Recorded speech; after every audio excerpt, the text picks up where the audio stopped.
Nagsalita na ang Trivia Master at Kapuso TV host na si Kim Atienza tungkol sa issue ng pagtatapos ng kontrata ng It's Showtime sa GMA7. Balitang-balita na sa social media na sakaling magbabuna sa Kapuso Network ang It's Showtime na pinangungunahan ni na Vice Ganda, Vong Navarro, Kim Chu at Ann Curtis ay ang programa ni na Kuya Kim na TikTok Lock ang papalit. Sa presko ng pinakabagong show ni Kuya Kim sa GMA, Ang Dami Mong Alam, Kuya Kim, na napapanood tuwing Sabado ng umaga. Natanong siya kung ang TikTok Lock na nga ba ang papalit sa timeslot ng It's Showtime simula sa January 2025. Ang alam ko ay may nangyayaring negotiation ngayon ang It's Showtime and GMA. Yun lang ang alam ko sa ngayon, simulang sagot ni Kuya Kim.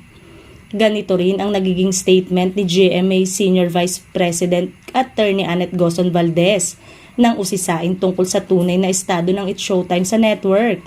We are in process of negotiation now for the renewal of It's Showtime, sabi ng GMA Executive. Pero say ni Kuya Kim, sakaling ang programa nga nila ang ipalit sa noontime show ni na Vice, ay wala silang magagawa kundi sumunod sa kagustuhan ng management.